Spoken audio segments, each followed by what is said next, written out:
everybody, Lawrence here with 30 Basic Terrain, coming at you with another one. Back in 2023, I made some Underdark terrain. It would look good. I liked it at the time. But over the past 2 years, I've learned and improved on certain techniques, and I wanted to try some, and I've come up with some other ideas since then. So I figured I wanted to go and try and do basically an updated version of my Underdark terrain. Not like any kind of stellar leap from point A to point B, but more like point A, point 5. But I just wanted to try something, give it an update to an old build. So basically, I want to show you how I went from this to how I go to this. Boom, easy, quick build. But before I actually get to the video, I want to give a big thank you to all my patrons. I greatly appreciate your guys' monthly support. I can't thank you enough. So thank you, thank you, thank you. Okay, all right, let's get to it.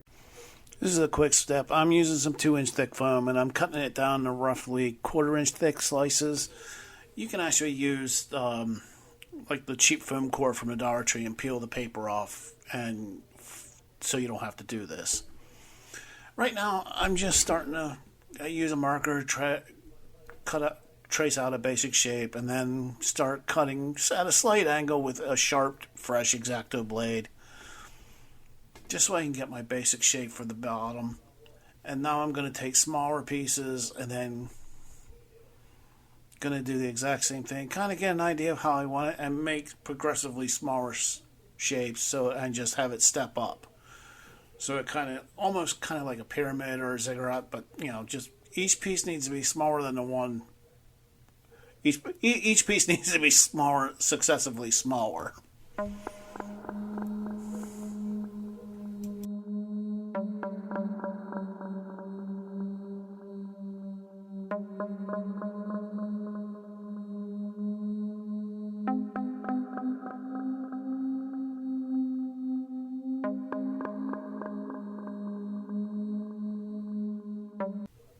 And this is kind of a duh step. I'm just using some wood glue here. You can use PVA. I avoided the hot glue because I didn't want, being that the pieces were kind of on the thin side, I didn't want it melting through, and I didn't want any gaps to show through each layer. So I went with PVA, wood glue, for this step. Just gluing the pieces together, step by step.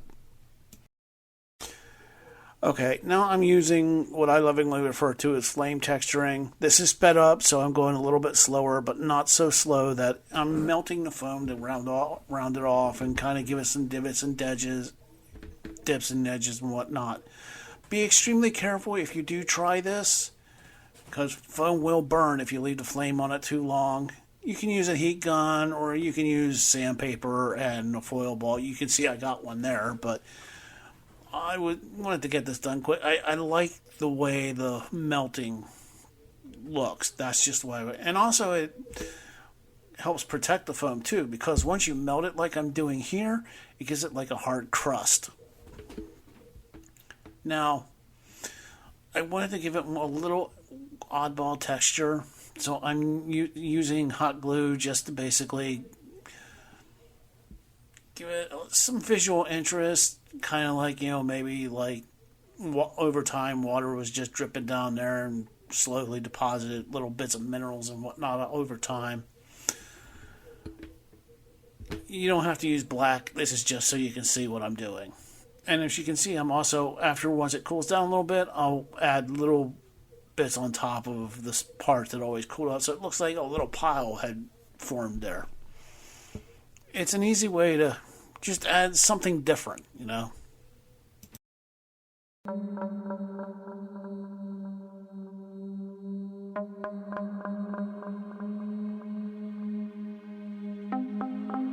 This is my homemade texture paste. I have a short video on how to make this, but someone called it, they said it looks like chocolate mousse. It kind of does, but I wouldn't want to eat it. I'm just basically brushing it all over for a more texture of appearance. Yes, I know it kind of covers up all the other stuff I've already done, but Don't ask, I just do it anyway. But this is just a simple mixture of some spackle or wall filler, sand, and some PVA. I use tacky glue when I mix my texture paste up, and I did add a little bit of ink to it just to brown it up so it wouldn't be white. But pretty simple, and it's a lot cheaper than the store bought texture paste. And as long as you keep it air sealed, it'll last for a long time. And of course, here I'm using water on a brush and just to help smooth it out, so I don't have to actually sand it or anything like that afterwards. But I won't do that. This is just a quick and easier way. And now I'm using an old beat up brush. I mean, this thing's really brushed. It's got stiff bristles, and I'm just trying to brush in some texture lines into the recently smoothed out texture paste. Yeah, I know.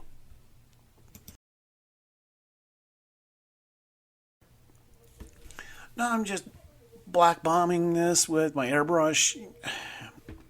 Typically when I do foam stuff, I'll use Mod Podge to give it some strength, but I've already done the melting, which gave it a hard protective crust, and the texture paste, which is basically basically wall spackle, or so I don't need to.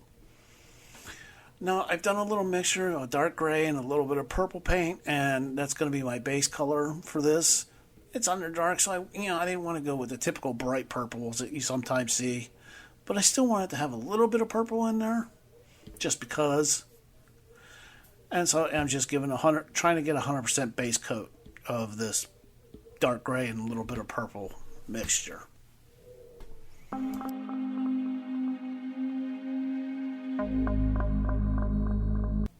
Now it's time for the clown puke, or leopard spotting, whatever you want to call it. I like calling it clown puke, because that's what it looks like when you're done.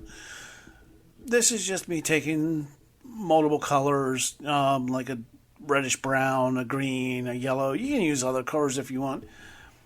It'll break up that solid gray or grayish purple. I do this to all my, like stone style, just to break up the monotony of one solid color. Now, like I said, I know it looks like a clown puked on it, but it will not look like this by the time you're done. But it will give you a little bit of interest. It won't be so blatant, but it will be there. Now that the clown puke is dried, I'm going to use a medium gray and just give it an overbrush, like 75-85% coverage, leaving all the deepest recesses alone. And as you can see, the clown puke is already starting to not be as noticeable. But you will always see it there if you know where to look. If you ever build stuff like this, you'll know it's there, but I do it because I like the way it looks. It just gives it a little bit of extra visual interest, so, Okay, now I'm using a light gray for a dry brush, quick, just to basically highlight all the edges and all the other Happy Horse stuff. Just a big old cheap Dollar Tree makeup brush. And now I'm going to cover everything up with a dark brown wash. This is a homemade wash with some water, some matte medium, and some brown ink and black ink. A little bit of jet dry dishwashing stuff, but as I just cover the whole thing. You don't have to be neat. Okay, now I'm actually going to be hitting it up again with a quick light dry brush, but this is actually going to be the light gray and a tiny bit of purple mixed in with it, just not to be so blatant, but just there, just to give it that little bit of underdark purple to it. But I'm trying to get these so they're underdark, but they can also be easily used for like any type of cavern terrain or scatter, whatever, So I didn't want to go too blatant with the bright purples colors and stuff. Now I'm going to be using my homemade pigment powder, which is just basically soft pastel chalk scraped into a powder. And use another cheap makeup brush from the Dollar Tree and just kind of brush into places where I think dirt would collect, different cracks and crevices, anywhere where you think it might look good. So it's not that hard. You can, if there's a crack in a crevice and it's in underground, it's probably going to collect up some extra dirt. So I'm just going to, wherever I think it should go. Now, to set this in place, just a quick mist with, and of course now I'm going to use one of my favorite things to break up, monotony of a piece, and moss paste. A little bit. Now this batch that I made up is a little bit on the darker color side, dark green, but it does break up and gives. Again, it's a simple little steps and little extras that will make your terrain pop just a little bit more. And for stuff like this, I like to add moss. I like to add moss to a lot of stuff. But again, just wherever I think it looks good. Now, I have a bunch of mushrooms that I have previously made. I'll put a link in the video to the short of how to make these mushrooms. But they're just foam balls cut in half with a toothpick in them. And I'm just placing them anywhere that I think it looks good. The reason I'm actually doing it in the moss paste is because I want to cover up any holes that I make or the stems, and it works good. At least I think it does.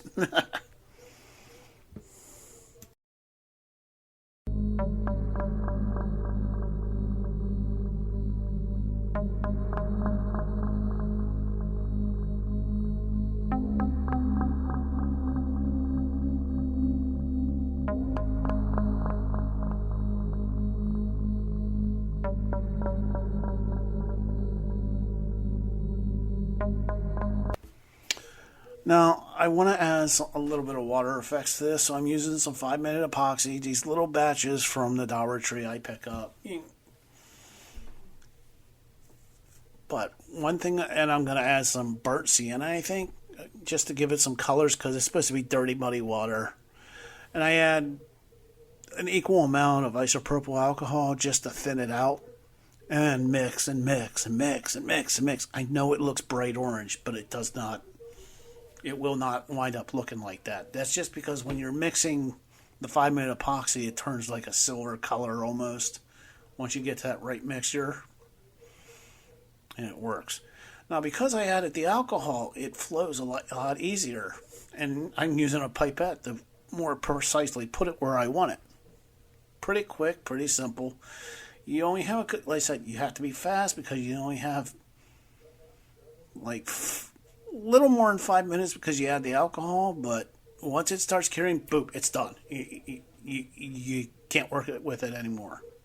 But as you can see, the water didn't turn out bright orange. I'm actually really happy with how these turned out. I didn't have to do spider webs or anything like that because, it's like, I think Rick Spotton called it just before the Underdark or something like that. Because I post preview pics of videos on my Discord, but I'm relatively happy with how these turned out. I do like them. I still like the originals, but I honestly do like these better with how they turned out, so hope you guys like them too. Hey everybody, if you made it this far, it means you watched it to the end, and as always, I greatly appreciate it. If you liked the video, hit the thumbs up. If you want to see more, click subscribe. Hit that hype button thingy. I don't know what it does, but hit it. But again, it's a few simple techniques, and I think it's majorly improved build. While the original version is still good, I kind of like this better. And this will actually work for like just before you get into the Underdark and it's starting to get there, but you know what I mean. But again, thank you guys. Appreciate you watching. But as always, remember, when you're building your terrain, the only person you got to worry about is you, because it's your terrain.